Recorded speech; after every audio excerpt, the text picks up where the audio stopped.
Thank you for tuning in to the Graves Golf YouTube channel. I'm Chandler Rusk, Master Instructor for Graves Golf, and you can see more videos like this inside of our Single Plane Academy Gold membership. Also included in the Gold membership are our 90-day customized plans for guaranteed improvement, personalized video instruction with our master coaches, and also access to our entire digital library with all of our instructional content. We hope you enjoy this video. Don't forget to subscribe. Look in the description below for more information. We hope to see you inside of the Single Plane Academy Gold membership.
So I'm here with Mark Evershed. Mark is a good friend of mine. We've spent a lot of time discussing the golf swing.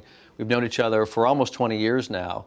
And I met Moe in the late 90s. And Mark is one of the guys who probably knew Moe Norman the best and knew his golf swing and studied his golf swing long before people really recognized how good he was. So I'm here with Mark. And Mark, tell me, we've talked about Moe Norman a lot. Tell me about your relationship with Moe, when you met him, how you met him, and how that whole relationship evolved.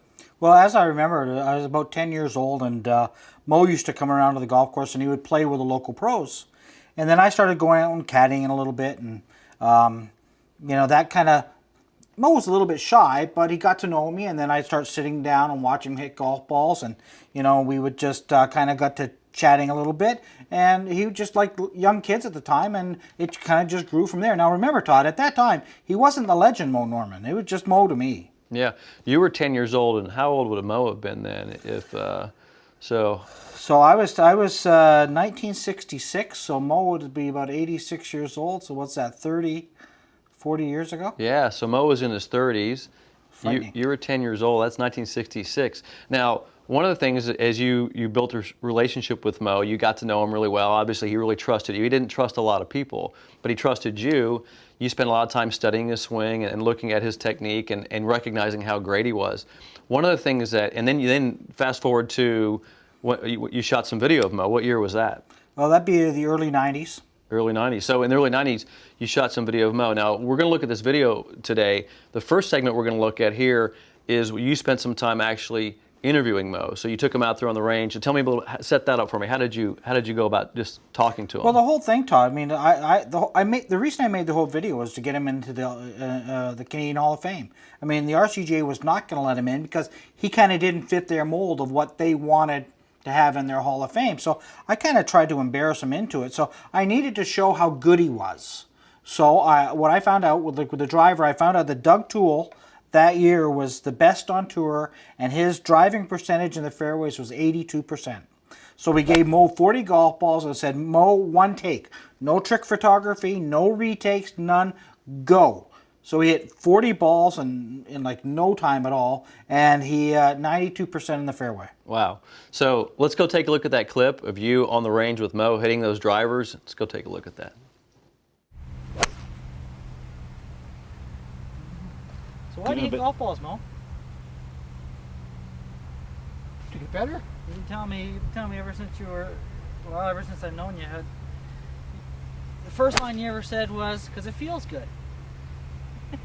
I can't help but think when I'm watching you hit golf balls that it looks like you're having fun. I do. I always have fun hitting. Especially when they go far and straight. Wonderful. Wonderful feeling. Wow.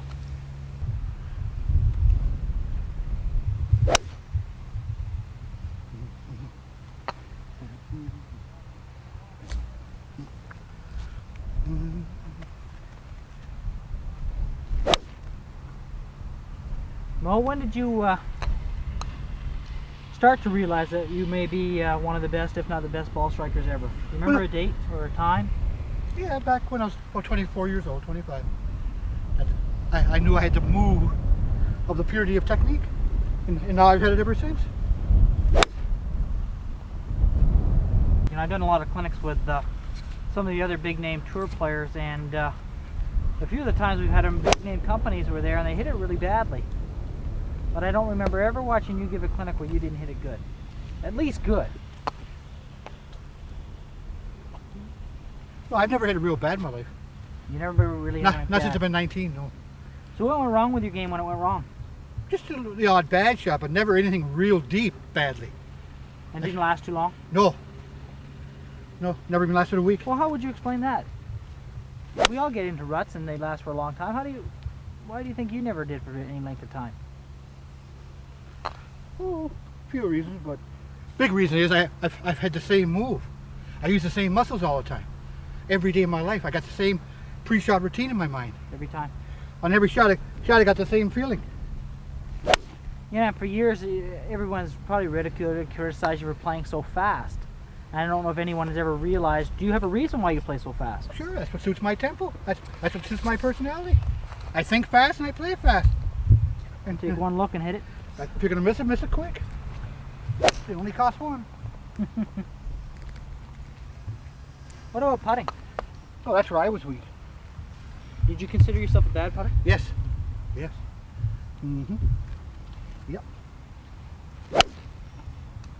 1963, you're one shot off going into the last round of the Canadian Open. Would you consider that a highlight of your career? Yes. Yes. Yep. Mm-hmm. You know you won several tournaments. I think we're at the 80 plus mark. How many tournaments you've won? Yeah. But that's the last round, Canadian Open. One behind Doug Ford, was it? Yeah, going. Playing the last round. Mm-hmm. You hit 16 greens? 17 the last day. 17 greens last day. Had six free putts. And how many did Doug Ford hit? 11. And he ended up winning by? 2 shots over Geiberger, I think. You, by your own admission, even since you've been young, you've been very, very shy. Do you think that had anything to do with the 6 free putts last Oh day? yes, oh yes. It's had a lot to do with my life, period. What's going through your head last round? Trying too hard, trying to please people instead of myself. On the putting green or through the whole round? No, just on the putting green. Oh, not hitting the ball, no. I was never shy there. How many fairways that day? Everyone. It wasn't in the rough. Every fairway? I wasn't in the rough, no.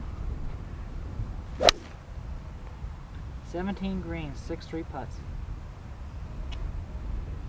Would it be fair to say that you were afraid to win? No, oh no, I wasn't afraid to win. One thing I never was. Nope.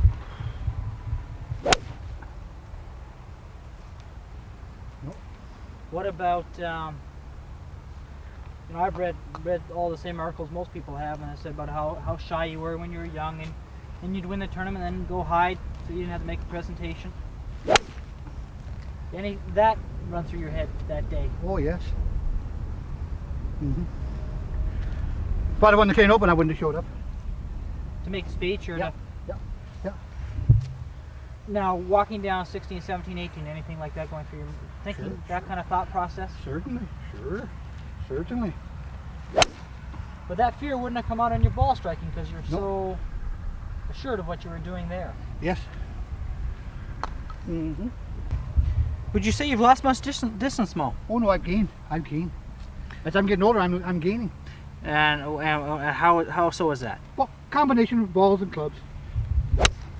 Well, you certainly look like you have no lack of motion in your swing. No lack of flexibility has happened. Nope. Actually, if anything, it almost looks more fluid now than I remember seeing. It is. I am more fluid now than I ever was. If you were going to change anything, Mo, okay, since the day, let's say you were 16 years old, if you were going to change anything, what would you go about changing? But in my life? But Okay, we'll start with your life, yeah. Well, get smarter. Try smarter, not harder. By harder, you mean you hit so many golf balls? I hit too many balls. I did it the wrong way. I would have got smarter quicker. What would you have done to get smarter? Go to somebody that really knows the game.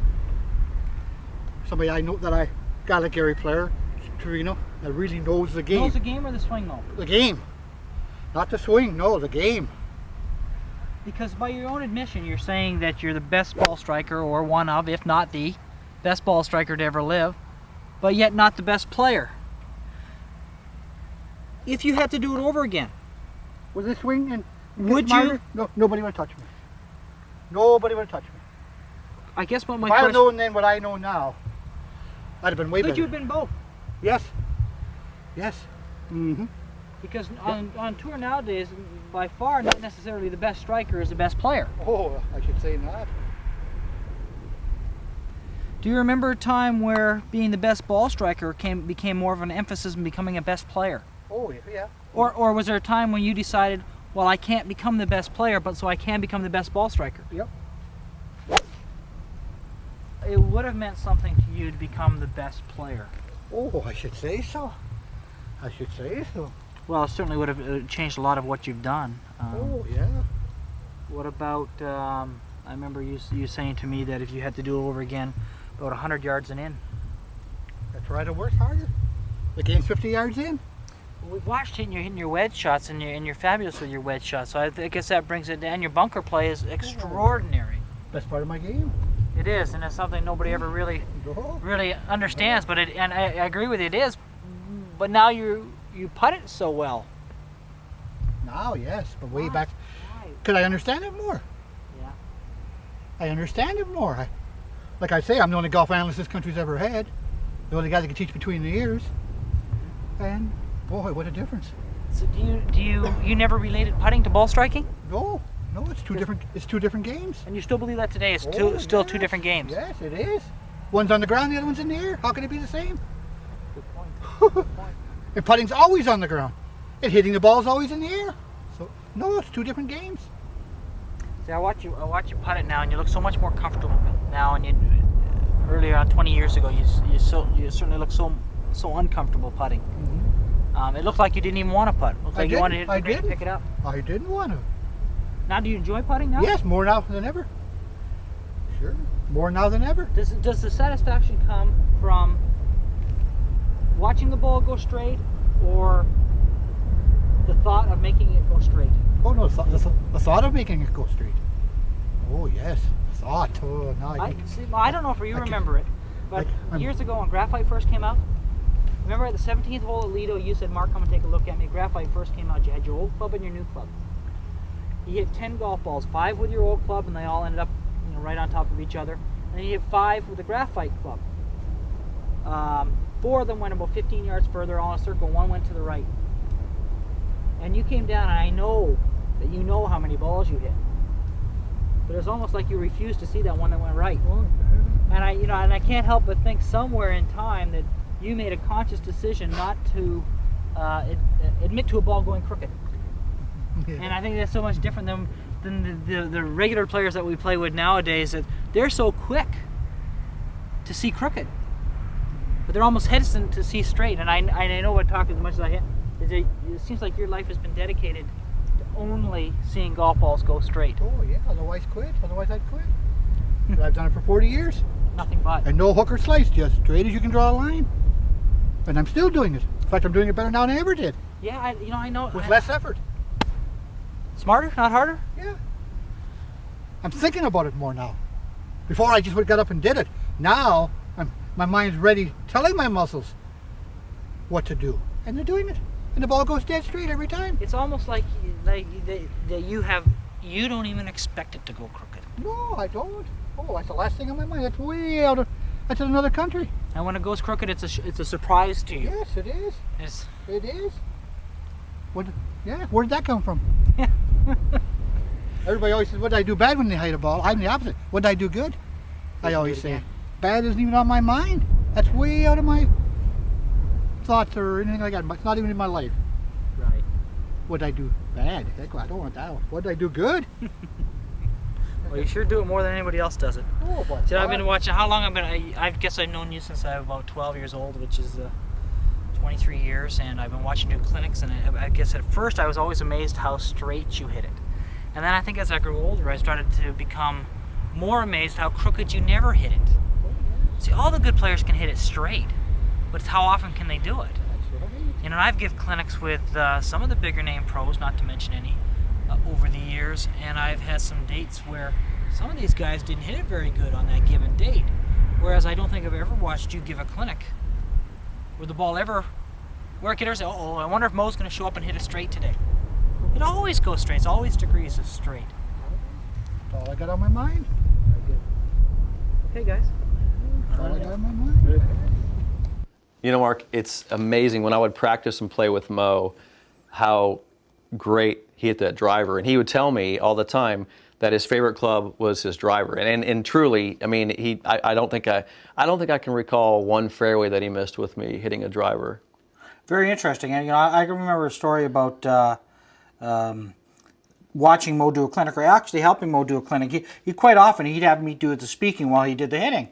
And I can remember us all gathered around the first tee at this golf course, and Moe was doing his clinic, and got onto the driver, and there was a road down the right-hand side of the first hole, and a creek down the left-hand side.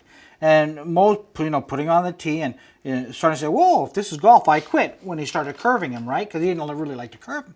So he's hitting a hook out over the road, and then he's hitting a slice out over the creek, and people are kind of laughing, which kind of bothered me a little bit, Todd, because they weren't watching how great he was. Or he dressed a little bit different, he talked a little bit different, he swung a little bit different.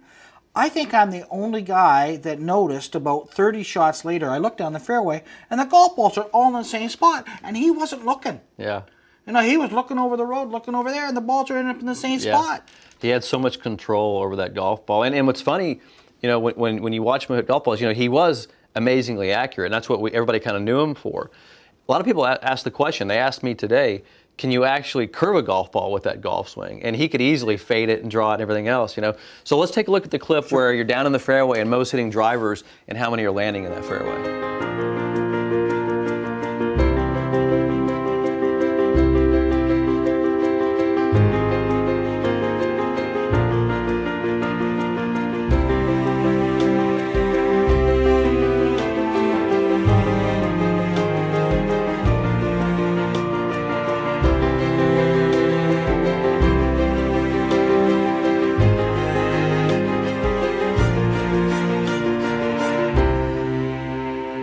Hey, what you're seeing on this video is the most consistent, accurate swing ever devised, and it's Moe Norman striking golf balls. One of my favorite things to do was sit on the range and spend hours watching Moe hit golf balls. But here's the thing about Moe's swing, that there's nothing magical about what he was doing. It's based on the same things he taught me, which is hit your positions. One of the most amazing days with Moe was I was hitting golf balls with him and he's hitting drivers, and I watched him hit 3 or 4 shots in a row, and they hit a 250-yard pole, so it was about 250 yards away. 3 in a row hit the 250-yard sign.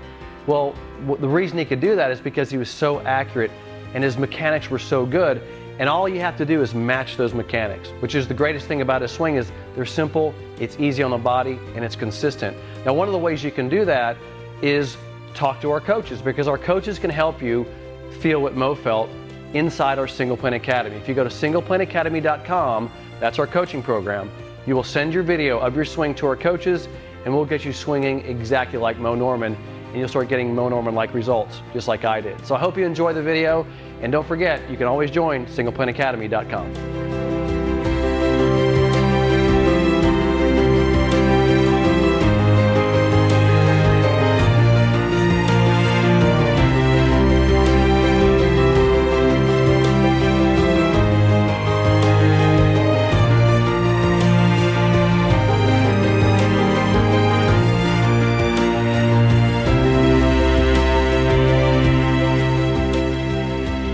It's amazing, all those balls landing in the fairway and seeing the distance consistency too. I mean, they were all landing in the same area. You said, 92% of those drives were landing in the fairway. But Moe is also an incredibly good wedge player, and I think very few people know how good he was from 100 yards and in. I think you can make the statement and not to be too far off being correct. He was the best. I mean, I remember doing the taping, and I'm setting up this shot. And I can remember to this day because it was $500 an hour for this camera crew in the early 90s, and I didn't have the money. And I'm trying to get Moe. Let's get in position. The time's ticking, right? So he's walking down there, and he pulls out this brand new Cobra wedge, never hit before.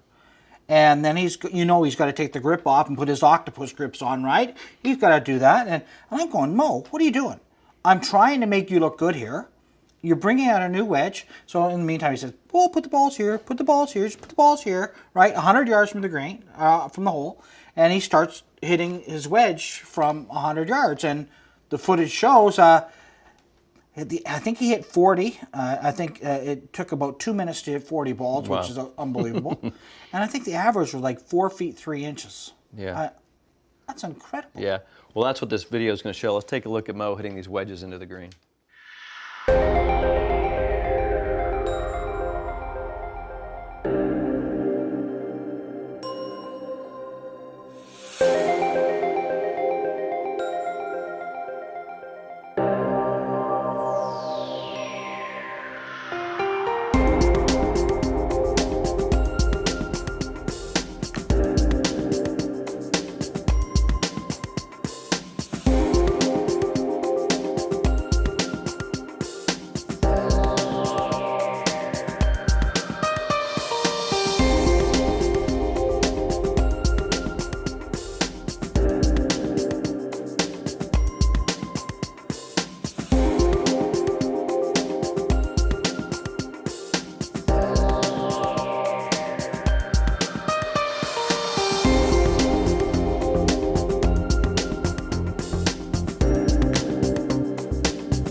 with his wedges, it's incredible because he didn't like to put a lot of spin on the golf ball. You know, he liked to see the ball advance a little forward, so, you know, giving it kind of that extra roll in there. So, I mean, he was just an amazing wedge player, and I think very few people knew that about Moe.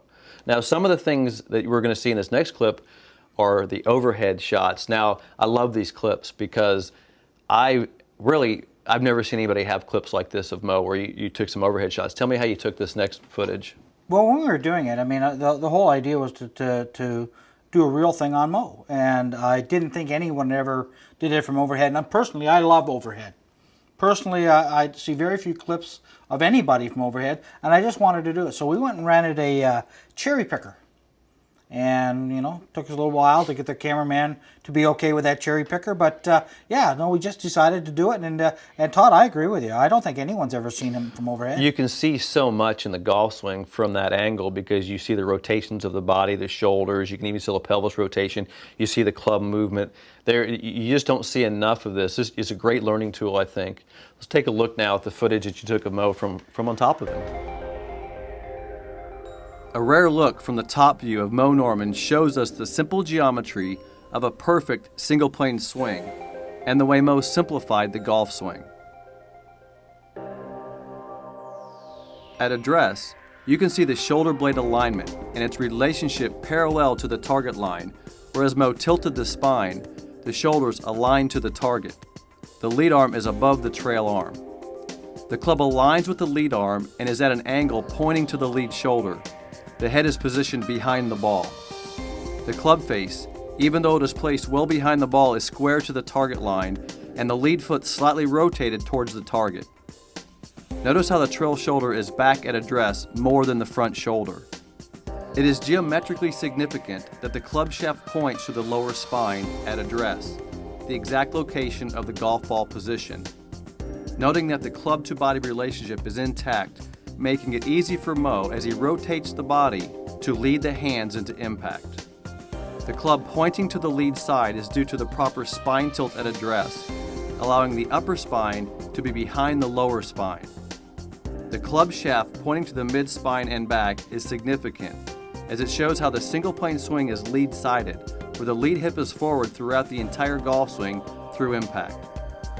As Moe swings, notice how the club moves on an inward path and the hands move to a position in front of the trail shoulder, approximately shoulder height. The trail elbow moves to a position just around and in front of the trail hip. As Moe transitions, you see the lower body move forward into the lead knee as the hands move down into impact, where they are ahead of their original starting position. Moe demonstrates the ideal rotation of the shoulders and hips, showing us how the arms move down and lead the hands into impact, creating the ideal motion through impact, where Moe produced maximum speed at the ideal place and time, making him the greatest and most consistent ball striker to ever play the game. You know, that's my favorite footage so far of the stuff you shot was the overhead stuff, because there's so much that I can get and learn from that and see how Moe hit a golf ball from that perspective, which you never got to see. I love that stuff. Now, what you have in your hands here is what Moe called the Sandy Andy, but this is his bunker club. And you shot some footage of Moe hitting some bunker shots. Tell me about this day. Well, you know, Moe was, you know, equally as good out of the bunker as he has with the wedge, maybe better. I mean, I tell you a quick story. I did a clinic with him after a Pro-Am once, and it was on a par 3. Moe was going to do a sand exhibition. So the bunker is on the left-hand side of the pin, and the pin at the green is really slanted. You know, and I was a pretty good player at one time, and I'm saying, Moe, don't do this, too tough. This shot's too tough. Moe, pick something easier, right?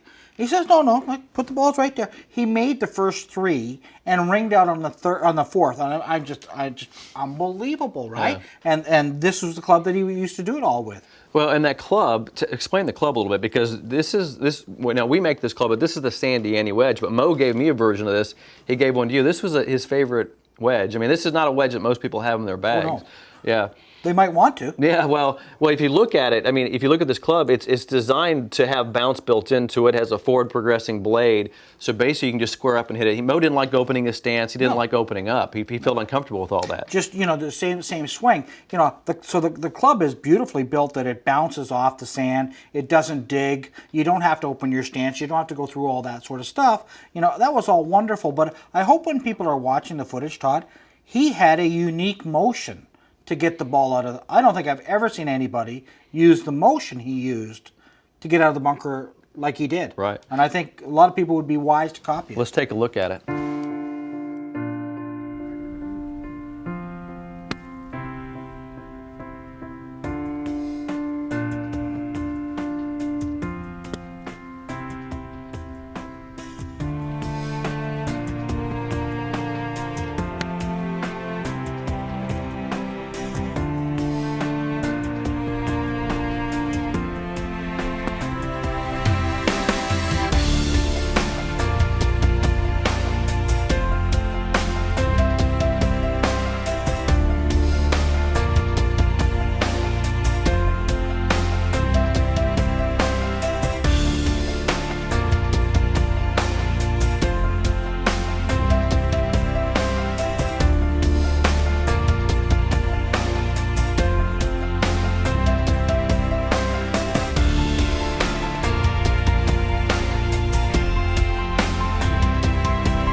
he just kept it so simple out of the bunkers with that golf club and with his technique. It just made it so easy. Didn't try to put a lot of spin on the golf ball and just knock it out. I think everybody could learn so much from his bunker game, you know. So, Mark, the final thing I want to do with you here is I want to talk to you about your perception of Moe since, you know, you met him when you were 10 years old.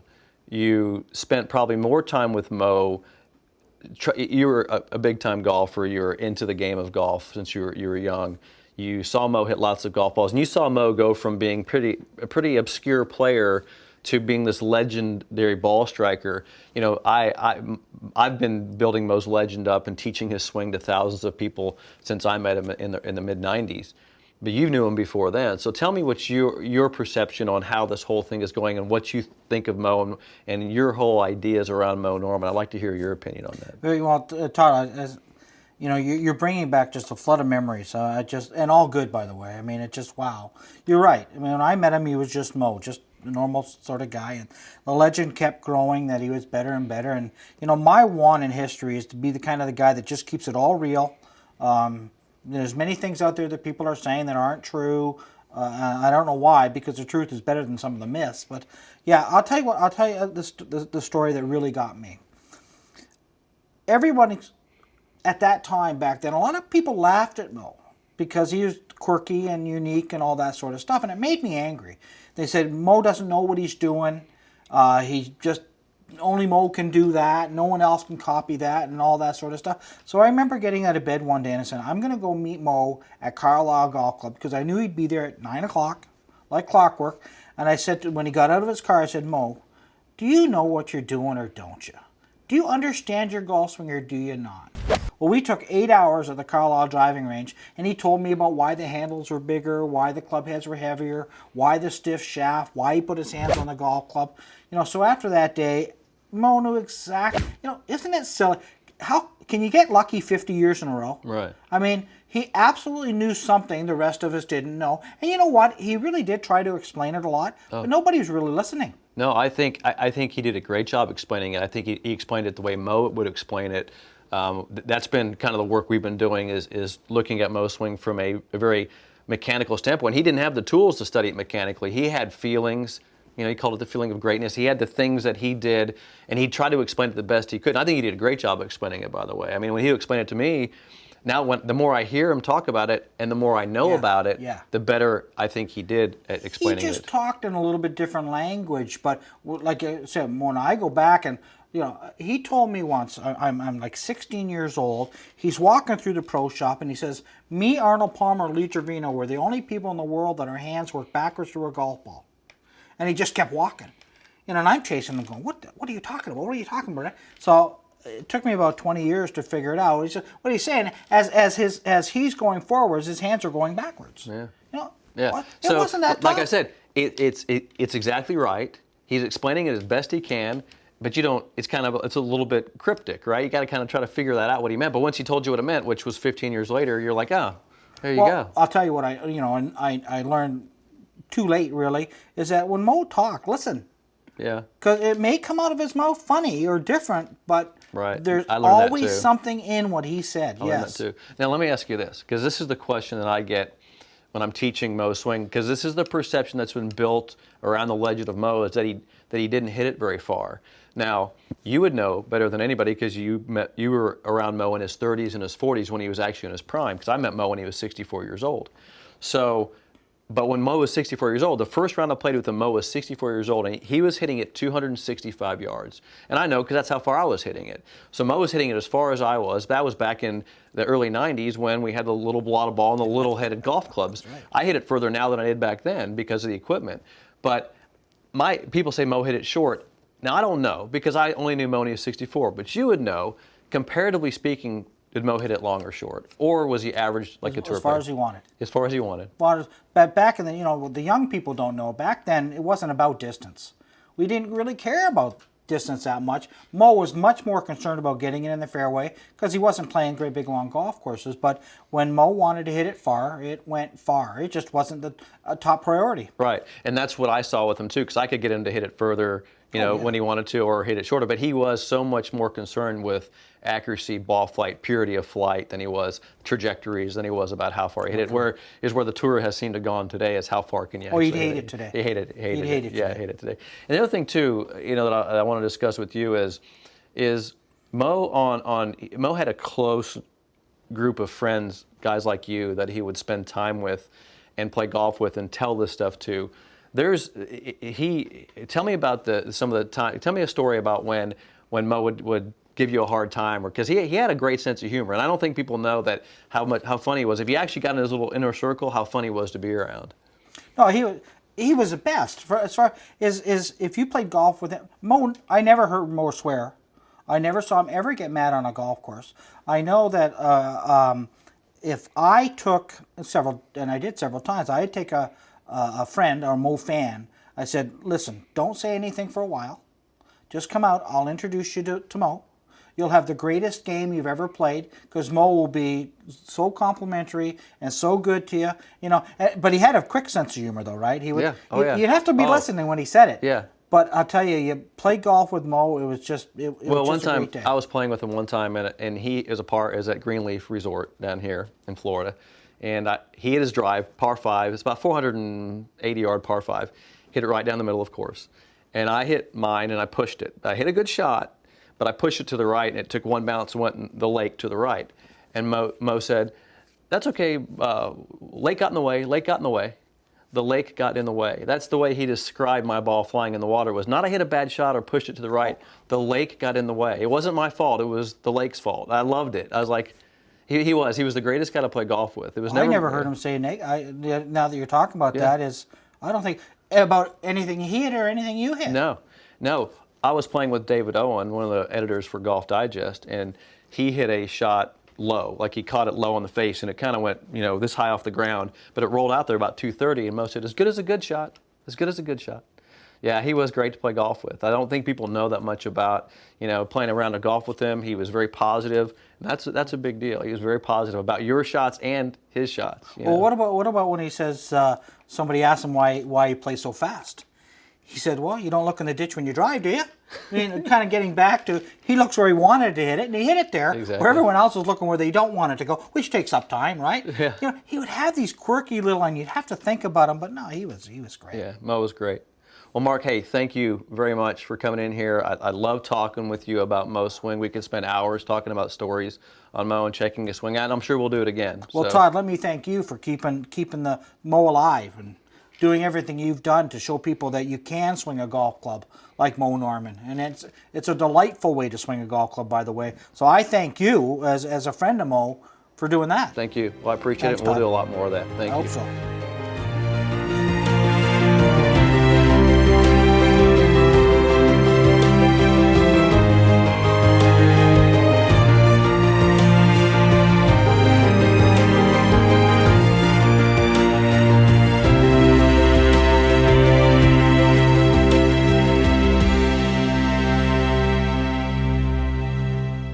Have you guys been seeing what's going on lately? Obviously what's going on with our crisis and our pandemic and everyone having to stay inside. Have you seen what all the golf companies have been doing? I've been watching Facebook, I've been watching the social media, and everybody's trying to come up with this, how do you teach inside? What do you do inside? And I love it. I think it's a great thing. But here's what's interesting.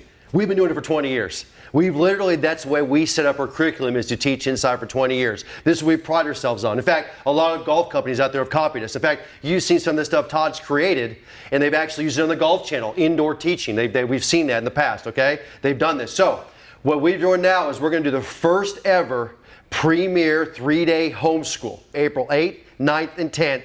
For you guys at home. This is what we haven't done in 20 years. We've actually had to start to reschedule golf schools. And we came up and said, what can we do for our students to give them a school they could watch from their home? And here's the thing about it too, is like I've had guys say to me, when we start teaching the grip after they do the short game, that literally in the first 1 hour of the school, after learning something about the grip that we teach, that they've got their money's worth out of just the first hour of the school. That's why we've been so successful training people in this format which now we're going to bring into a 3-day school format. So what we're going to do is we're going to present this exactly like a 3-day school. We're going to cover everything from the putter to the driver. We're going to cover the process of how to learn, even some on-course instruction in here. I mean, guys, this is the content of a 3-day school. And we'll have Q&A sessions in here. We'll have time that you can get in here and ask us questions about this. In fact, we'll have half a day on this on that last day that you can ask us questions. And we know we'll be getting a lot because during a 3-day school, we love the interaction we get. We're going to have it through the computer interaction with you guys. So this is going to be the first ever broadcast Graves Golf Premier Homeschool, something we've been doing for 20 years, teaching inside, but we've never done a Premier School online. We're going to offer this now. I'm going to have part of it, Todd's going to have part of it, and we'll actually have some of our other master instructors in here having a part of it, just like you're sitting in 3-day school. Now, this is how it's going to be offered. We're going to offer it this way. If you're a Single Plane Academy Gold member, or if you're registered for an upcoming Premier School, or have a certificate from a rescheduled school, you get this for free. So if you're if you're a Gold member, or you have a certificate for a Premier School, or registered for an upcoming Premier School, you get this for free. If you are a Single Plane Academy Silver member, you get this for half price. Your cost will be $99. The public who's not a member of our academy, the price for you is $199. But here's the interesting part. If you came to a 3-day Premier School, this would cost you between $1,500 and $2,000. So we're literally offering you to the public for 1/10 the cost this school. Okay, and that's how. So now we'll be broadcasting it live, but we will also record it, and basically shortly after or almost immediately, you'll be able to watch it at your leisure. So you can watch it live, or you can watch the recorded version as we do this. Okay. And you're going to have to take notes, just like a 3-day school. We want you taking notes, but you're also, we use a process called ULFT. Understand, learn, feel, and train.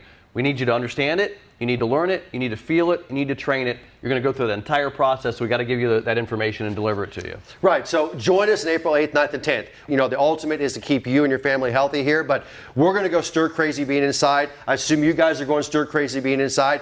We've got this opportunity now to be together and offer you this product. So again, I hope you can join us. I hope we can have fun doing this. We look forward to seeing you guys April 8th through 10th.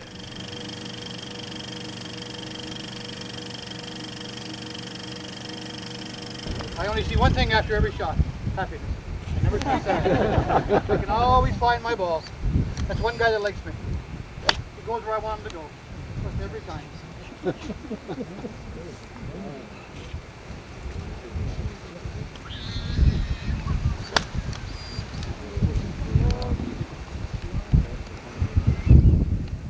I'm always swinging under my body. I'm never swinging around my body. I'm always swinging through the golf course, not around the golf course. My club is always going through the golf course, so is my mind. The ball can only go where your mind goes. And I'm always hitting through the ball. Everybody hits through the ball. I'm divot conscious.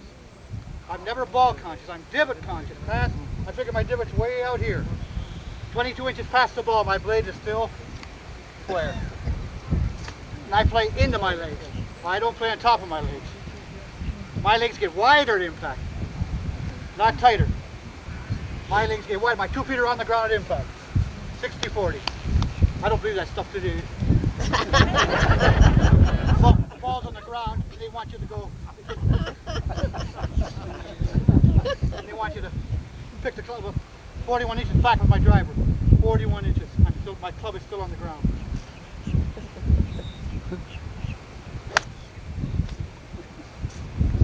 That's why I'm the straightest hitter that's ever lived. I made one ball to bounds in 7 years in tournaments. Was I mad? Headlines the next day, Norman's human, knocked the ball to bounds. I almost killed the reporter the next day.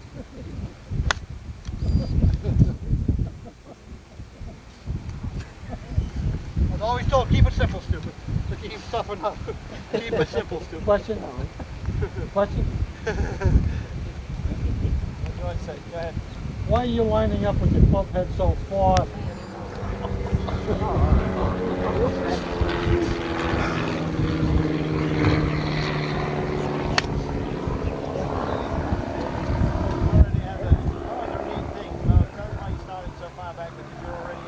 Into my turn.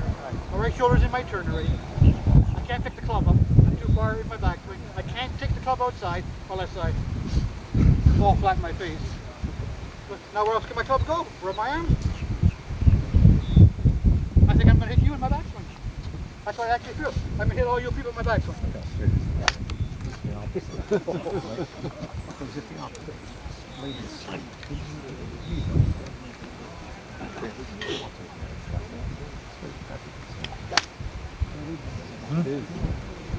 Yeah, but he been.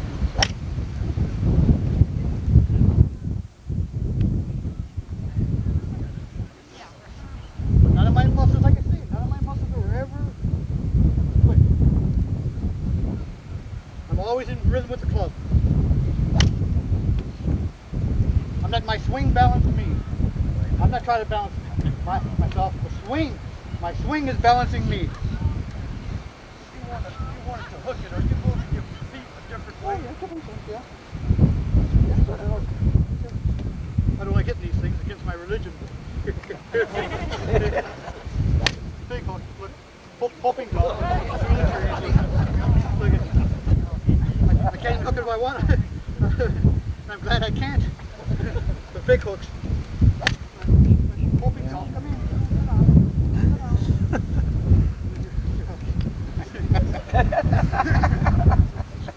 I like getting the hardest shot straight. Put it in a good lie there, Mo. That's fantastic. Same thing now. No, what do people do?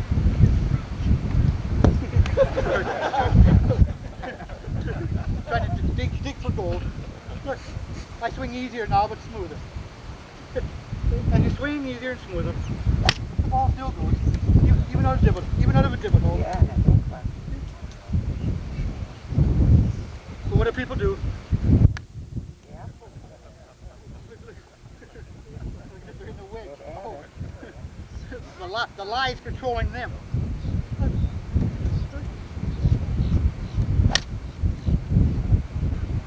I just swing smoother. That's all. That's all. Just swing smoother. Now the easiest club.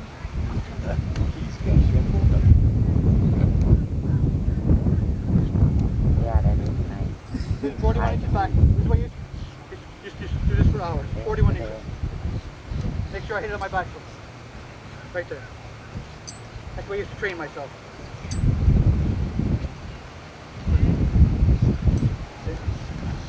Now, I see that in my mind. The ball goes dead straight.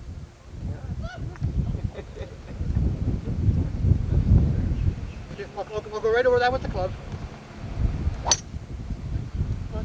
Right over that with the club. Trying to hit that. Gives me a nice big arc. Same thing again, right over the coin.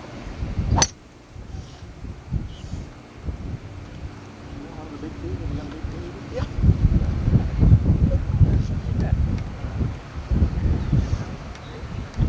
Put down for you.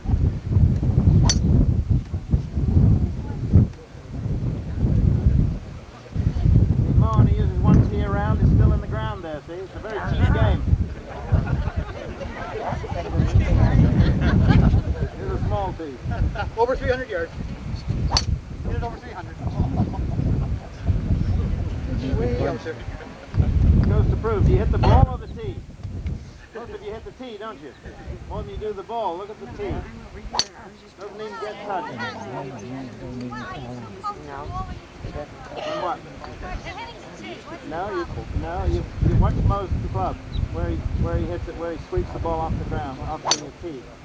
It doesn't hit the ground at all. It doesn't come near the ground. What's the problem when we're hitting the Angles, too steep. They're too up and down. They need to be more around it. Watch what Mo said about taking the club back wide and low. Wide and low means the club won't go up vertically. Right? That's one of the things that does for you. It makes the club go. Mo showed him a very steep angle, bad one. That's a steep angle. That's going up and down. Which is all right in the bunker, but it's not on the tee. So now, when he goes low back and hits the coin, it creates a big wide arc around you, a huge circle, and that makes it sweep off the tee.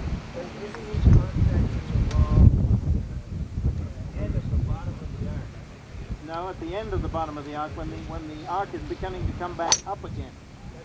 Gone down and then coming back up, yes. U-shaped swing. Where's most of your weight at address? In the middle might be in the middle.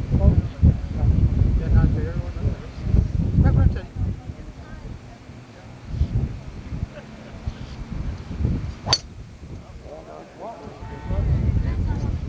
Now, just to prove you wrong, he's going to hit some low shots off a high tee, right, Mo?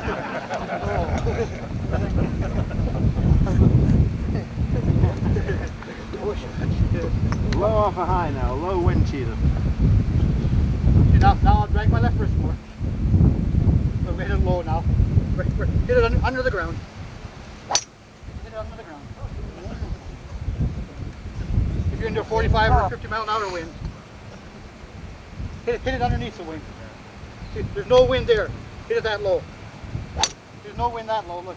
What are you doing differently now? Dragging my left wrist. Really dragging it. It's one time you're not going for distance now, you're going for straightness. If you're into, say, like a 40 mile an hour wind. And I want to hit it right underneath the wind.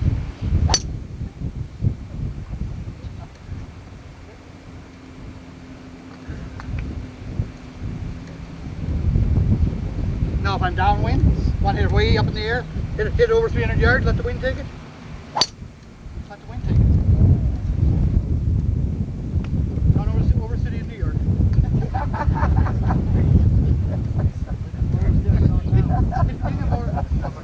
Hitting a little more forward now. Hitting it more of my upswing now. Because that's really where it's going to come in anyway. So they just stay at the same level all the time.